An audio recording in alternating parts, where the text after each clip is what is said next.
कश्मीर में कितनी सीटें आई बीजेपी की?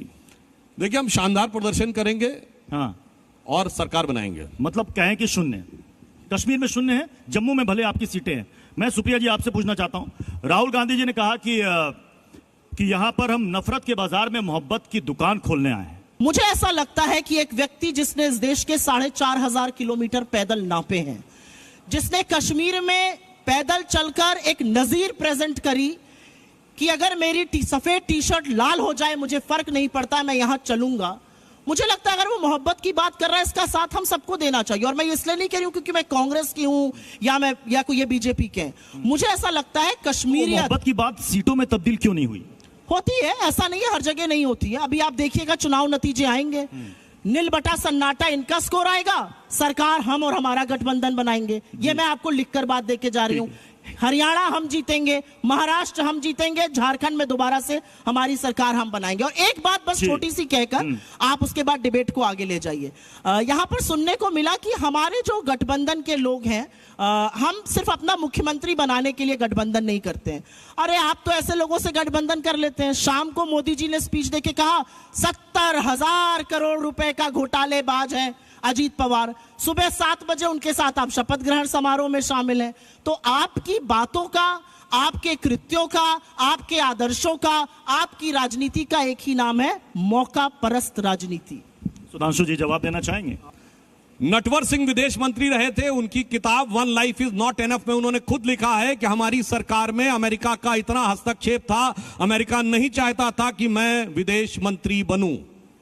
और उन्होंने स्वयं लिखा है, नटवर सिंह ने, कि उस समय अमेरिका चाहता था कि मोंटेक सिंह अहलूवालिया फाइनेंस मिनिस्टर बने। और आपको याद हो विकीलीक्स के बिल में एक बात आई थी, इसमें हिलेरी क्लिंटन को बड़ा आश्चर्य हुआ था कि प्रणब मुखर्जी कैसे बन गए, ये तो मोंटेक को बनना चाहिए था। मैं तो पूछना चाहता हूं, मोंटेक बनने वाले थे, ये हिलेरी क्लिंटन को पता कैसे था? ये बात पता लगाइए। और किसकी सरकार में किसका विदेश में प्रभाव रहा है। और आप पीछे जाइए 70-80 के दशक में तो केजीबी का क्या प्रभाव रहा, वो तो एक अलग बात है। मगर एक अंतर है, हमारी सरकार की इंस्पिरेशन भी भारतीय है, प्रेरणा भी भारतीय है, विचार भी भारतीय है और दृष्टि भी भारतीय है।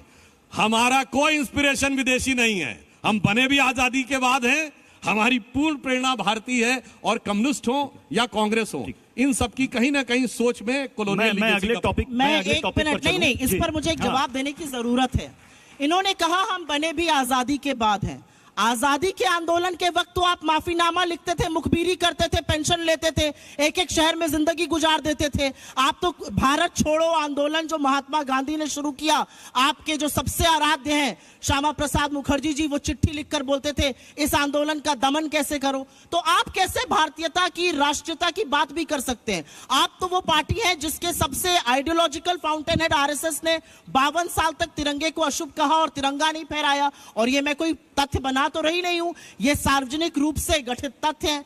मेरा अपना मानना है, राजनीति में उन मुद्दों पर बात होनी चाहिए जिन मुद्दों के लिए हम लोग चुने जाते हैं। 370 को लेकर कांग्रेस का स्टैंड वही है या फिर बदल गया? मैं वही है इसलिए कह रहा हूं कि जब सुप्रीम कोर्ट ने कहा कि यह वैधानिक तरीके से इसे हटाया गया था, उसके बाद मुझे याद है कि कांग्रेस ने कहा था कि इस पर अब बहस खत्म हो गई है, जल्द से जल्द चुनाव हो और जम्मू कश्मीर को वापस से पूर्ण राज्य का दर्जा दिया जाए।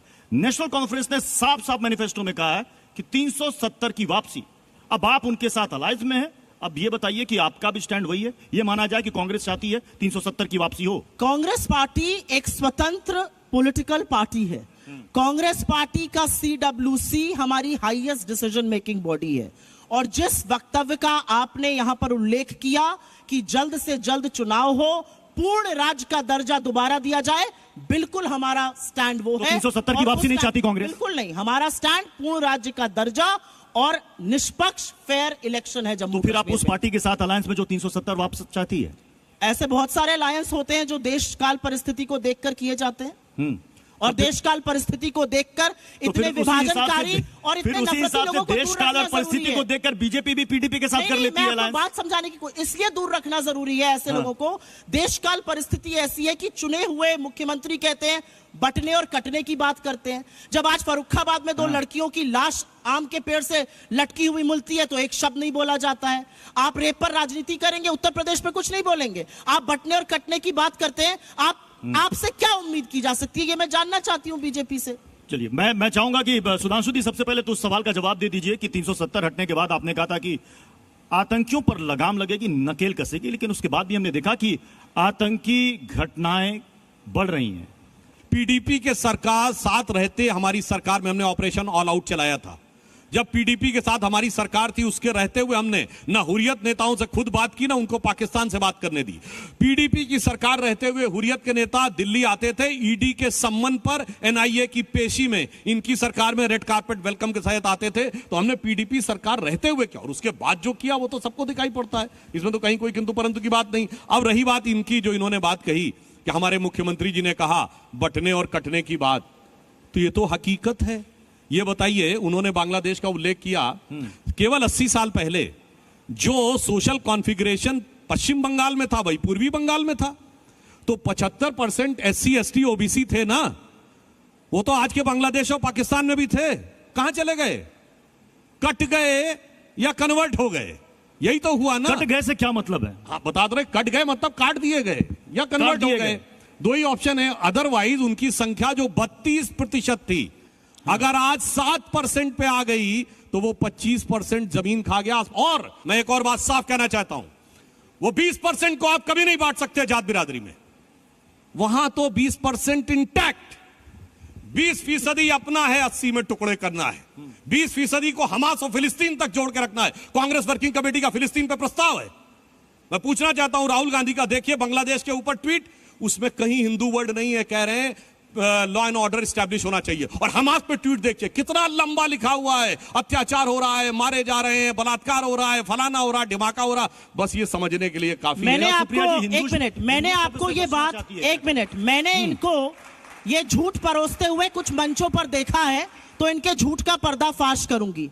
या तो राहुल गांधी का ये ट्वीट दिखा दीजिए जिसका आप झूठा उल्लेख करते हैं, नहीं तो राजनीति छोड़ दीजिए। क्योंकि मैं डंके के चोट पर कहती हूं कि राहुल गांधी ने हमास पर या पैलेस्टीन पर जो आप कह रहे हैं ऐसा कोई ट्वीट नहीं किया है। आप बार बार ये झूठ बोलना बंद कर दीजिए। ये मैं आपके मुंह पर कहना चाहती हूं, झूठ मत बोलिए। कांग्रेस वर्किंग कमेटी का प्रस्ताव नहीं है, बीच में मत बोलिए, बीच में मत बोलिए। अभी तक ठीक डिबेट चल रहा है, चलने दीजिए, बीच में मत बोलिए। या तो आप ट्वीट दिखाइए या हाथ पकड़ जोड़ के माफी मांगिए। रोज रोज ये झूठ मत परोसा करिए। आपने इनसे सवाल पूछा आतंकी घटनाओं के बढ़ने पर, इन्होंने कहा दक्षिणी कश्मीर में बढ़ रही हैं। डोडा कहां है? जम्मू में हो रही हैं।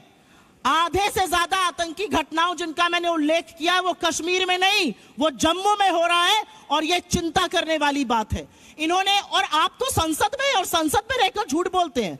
अरे संसद में रहकर आपको इतनी तो जानकारी होगी कि मुस्लिम्स में भी ओबीसी होता है, ओबीसी रिजर्वेशन उनको भी मिलता है। तो इस तरह की झूठी बातें नहीं करनी चाहिए और अपनी आईटी सेल की फेक न्यूज को यहां मत फैलाइए। पहली चीज, मैं यहां पर एक बात जरूर बोलना चाहती हूं। इधर उधर का उल्लेख कर दिया, पाकिस्तान तक पहुंच गए। अरे पाकिस्तान तो आप गए थे बिरयानी खाने, सिवई खाने।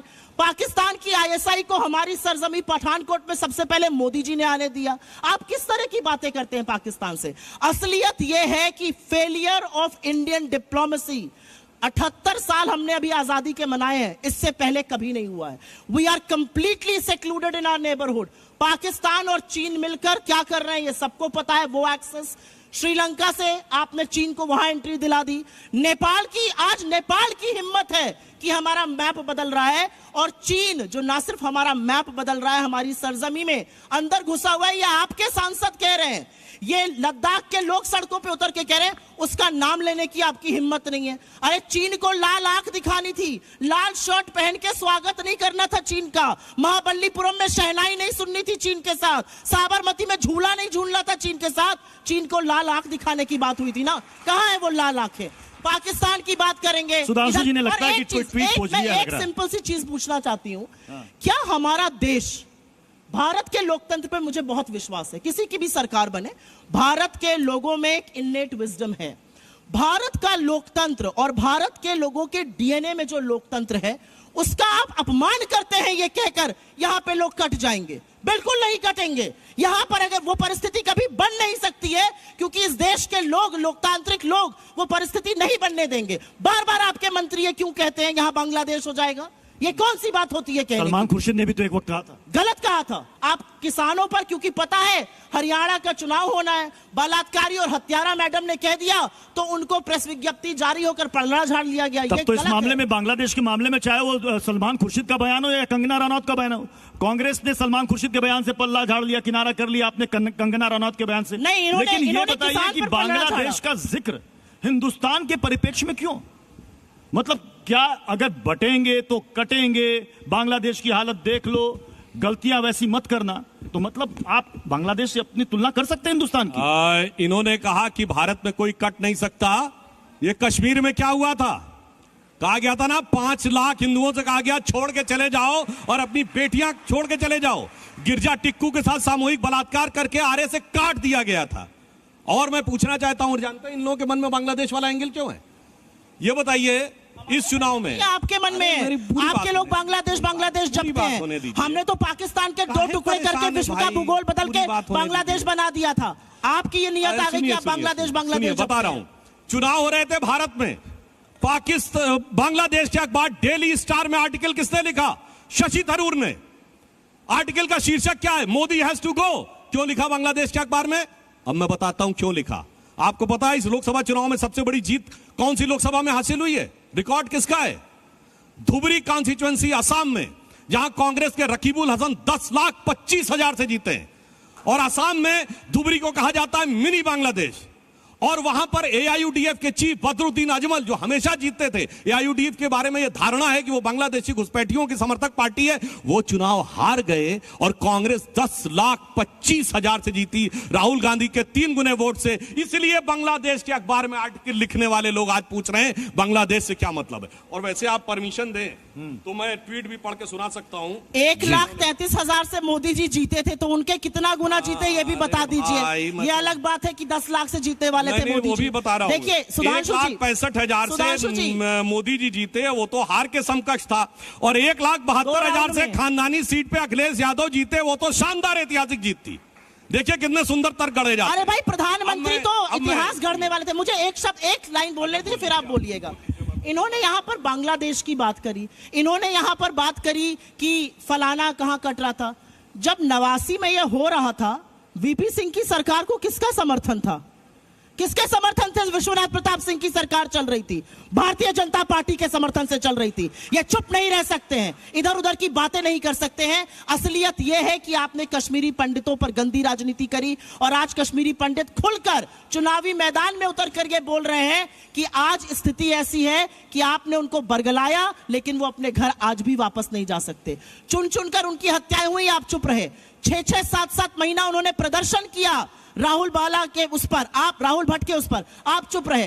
तो आप किसी के सगे नहीं है, आप सत्ता की लोलुपता के और सत्ता के सगे हैं। ये ट्वीट शायद ही दिखाना चाह रहे हैं सुधांशु जी। पहले एक फैक्ट बता दूं, इन्होंने कहा जस्टिस टीकालाल टपलू की हत्या राजीव गांधी के प्रधानमंत्री रहते हुए 1988 में हो गई थी। हाई कोर्ट के जज को मार दिया गया और उसके बाद कोई जाके, अरे आप जो बातें करते हैं कश्मीर पूरी की, बात सुनिए। और मैं दर्शकों से कहता हूं, सुनिए एक फैक्ट और। देखिए ट्विटर, आप बोल रही थी, मैं डिस्टर्ब नहीं कर रहा था, मैं लोग बताना चाहता हूं। आपको पता है कश्मीर में हिम्मत कितनी बड़ी हुई थी? इंदिरा जी के जमाने में इंडिया ने 83 का वर्ल्ड कप जीता। उसके बाद इंडिया का पहला मैच कब हुआ है? श्रीनगर में हुआ, अक्टूबर 1983 में। और उसमें पाकिस्तान जिंदाबाद के नारे लग के भारतीय टीम की हूटिंग करके मैच रुकवाना पड़ा। तब तो इंदिरा गांधी प्रधानमंत्री थी। अक्टूबर 83 की बात कर रहा हूं।